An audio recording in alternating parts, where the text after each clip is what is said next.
মৰমৰ বন্ধুসকল, String and File Attributes Comparison in Bash-ৰ স্পোকেন টিউটৰিয়েললৈ স্বাগতম।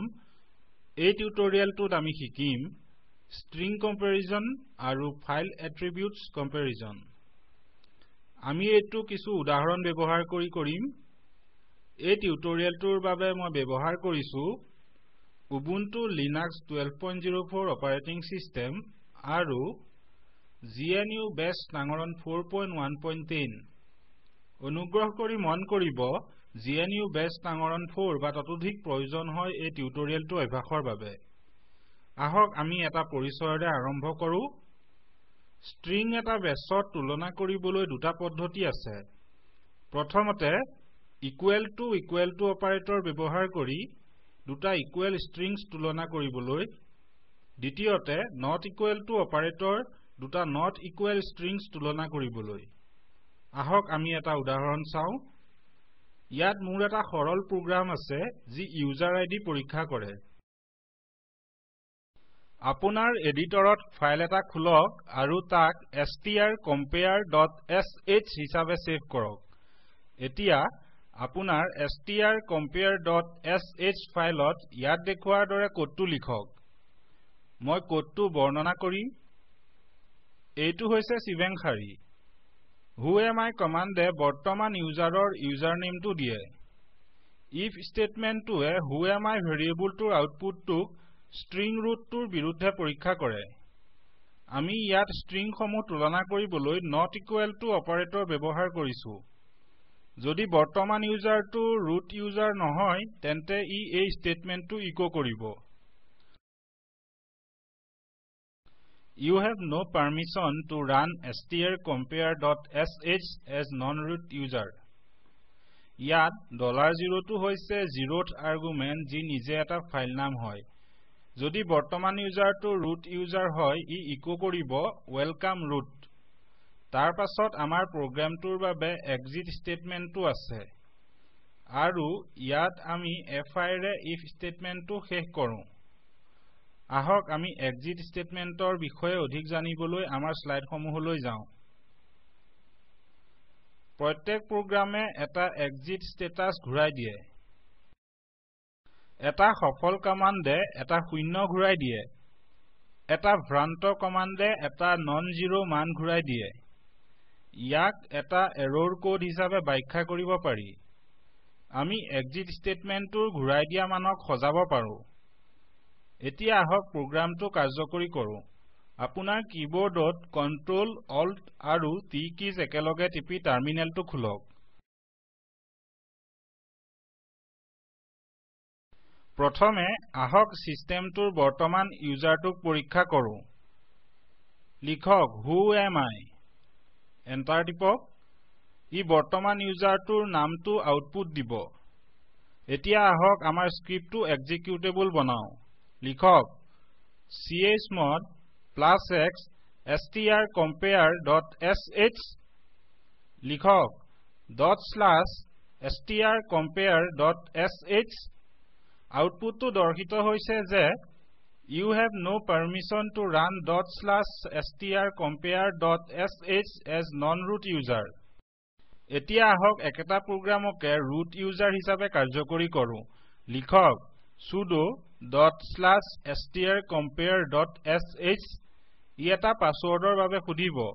ইয়াত আপোনাৰ পাছৱৰ্ড দিয়ক। আউটপুটটো দৰ্শিত হৈছে যে welcome root।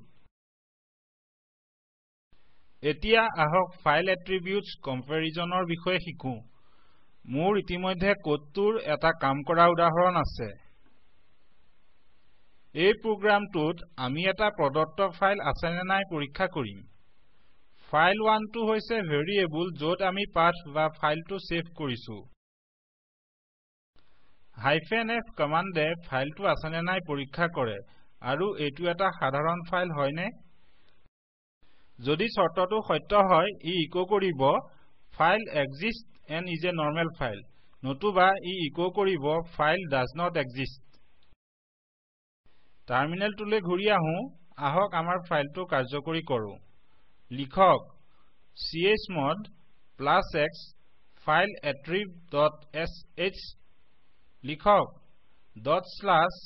file attrib.sh output to dorkito hoise je file exists and is a normal file etia ami file to khali hoine nohoy porikha korim amar program to karjokori korar agote moi eta empty.sh namor khali file nirman korim likhok gedit empty.sh ampersand sign save tipok file to bondho korok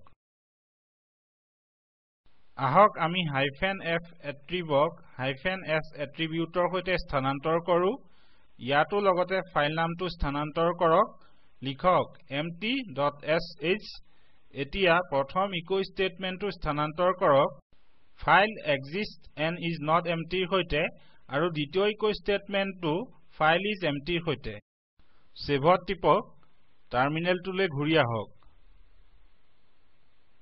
moi prompt to khali korim ahok karjokori koru likhok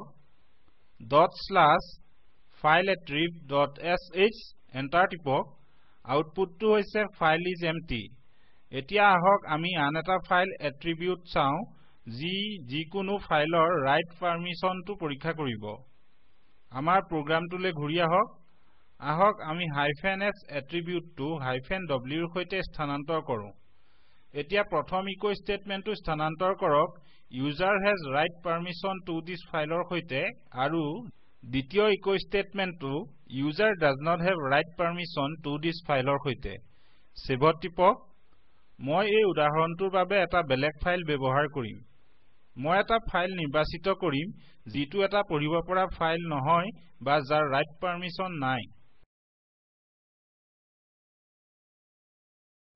মই file পাথটো খলাম /etc/mysql/debian.cnf লৈ save টিপক আহক আমাৰ প্ৰগ্ৰামটো কাৰ্যকৰী কৰো up arrow কিটো টিপক এন্টাৰ টিপক আমি দেখিছো আউটপুটটো দৰ্শিত হৈছে যে user does not have write permission to this file etia ahok ami file attribute or upor bhitti kori onno udahoron chao ei udahoron tut ami file1 to file2 koi notun hoy neki porikha korim ahok ami program to chao mon koribo je amar file naam to hoise fileattrib2.sh ahok kotur dara agbahu yat amar duta variable file1 aru file2 আছে file দুটা ইতিমধ্যে নিৰ্মাণিত হৈছে আৰু খালি হয় ইয়াত আমি file1 to file2 কৈ নতুন হয় নেকি পৰীক্ষা কৰিম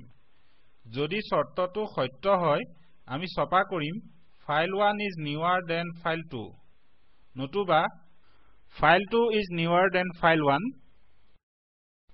এইটো হৈছে আন এটা if statement ইয়াত আমি file1 to file2 কৈ পুৰণা হয় নেকি পৰীক্ষা কৰিম যদি শৰ্তটো সত্য হয় আমি ছপা কৰিম file1 is older than file2 নতুবা আমি ছপা কৰিম file2 is older than file1 আমাৰ টাৰ্মিনেলটোলে ঘূৰি আহক প্ৰথমে আমি empty1.sh ফাইলটো এডিট কৰিম মই ইয়াত মাত্ৰ এটা ইকো স্টেটমেন্ট সংলগ্ন কৰিম লিখক ইকো দৈত্য উদ্ধকমাৰ ভিতৰত হাই দৈত্য উদ্ধকমাৰ পাছত গ্ৰেটাৰ দেন চিহ্ন empty1.sh এন্টাৰ টিপক এতিয়া আহক আমাৰ স্ক্ৰিপ্টটো এক্সিকিউটেবল বনাও লিখক chmod +x fileattrib2.sh এতিয়া লিখক /fileattrib2.sh আমি আউটপুটটো দেখিম যে file1 is newer than file2 file2 is older than file1 এতিয়া আহক empty2.sh ফাইলটো এডিট কৰো ইয়াতো মই এটা ইকো স্টেটমেন্ট সংলগ্ন কৰিম লিখক ইকো দৈত্য উদ্ধকমাৰ ভিতৰত how are you উদ্ধকমাৰ পাছত গ্ৰেটাৰ দেন চিহ্ন empty2.sh মই প্ৰম্পটটো খালি কৰিম এতিয়া আহক আমাৰ স্ক্ৰিপ্টটো আকৌ কাৰ্যকৰী কৰো আপ এৰো কিটো টিপক /fileattrib2.sh লৈ যাও এন্টাৰ টিপক এতিয়া আউটপুটটো দৰ্শিত হৈছে যে file2 is newer than file1 আৰু file1 is older than file2 ইয়াৰ দ্বাৰাই আমি এই টিউটোৰিয়েলটোৰ শেষ পালোহি আহক আমি মূল ভাৱ চাওঁ এই টিউটোৰিয়েলত আমি শিকিলো string comparison file attributes equal to not equal to -f -s -w -nt আৰু -ot attributes এটা অনুশীলনী হিচাপে কিছু অধিক attributes অন্বেষণ কৰক -r -x আৰু -o তলৰ সংযোজনত দেখিবলৈ পোৱা কথাচিত্ৰটো চাব এটো স্পোকেন টিউটোৰিয়েল প্ৰকল্পৰ মূল ভাৱ আপোনাৰ বেণ্ডউইথ যদি ভাল নহয় আপুনি এটো ডাউনলোড কৰি চাব পাৰিব স্পোকেন টিউটোৰিয়েল প্ৰকল্পৰ দলে স্পোকেন টিউটোৰিয়েল ব্যৱহাৰৰ কৰ্মশালা পাতে অনলাইন পৰীক্ষাত উত্তীৰ্ণসকলক প্ৰমাণপত্ৰ দিয়ে অধিক জানিবলৈ অনুগ্ৰহ কৰি contact@spoken-tutorial.org লৈ লিখক স্পোকেন টিউটোৰিয়েল প্ৰকল্প টক টু এ টিচাৰ প্ৰকল্পৰ অংশ হয় ইয়াক আইচিটি এমএচআৰডি ভাৰত চৰকাৰৰ জৰিয়তে নেশ্যনেল মিছন অন এডুকেশ্যনে সহায় কৰিছে এই মিছনৰ বিষয়ে অধিক তথ্য তলৰ সংযোজনত উপলব্ধ স্ক্ৰিপ্টটো ফচি আৰু স্পোকেন টিউটোৰিয়েলৰ দলে অৱদান দিছে মই মৌচম হাজৰিকা সংযোগ কৰাৰ বাবে ধন্যবাদ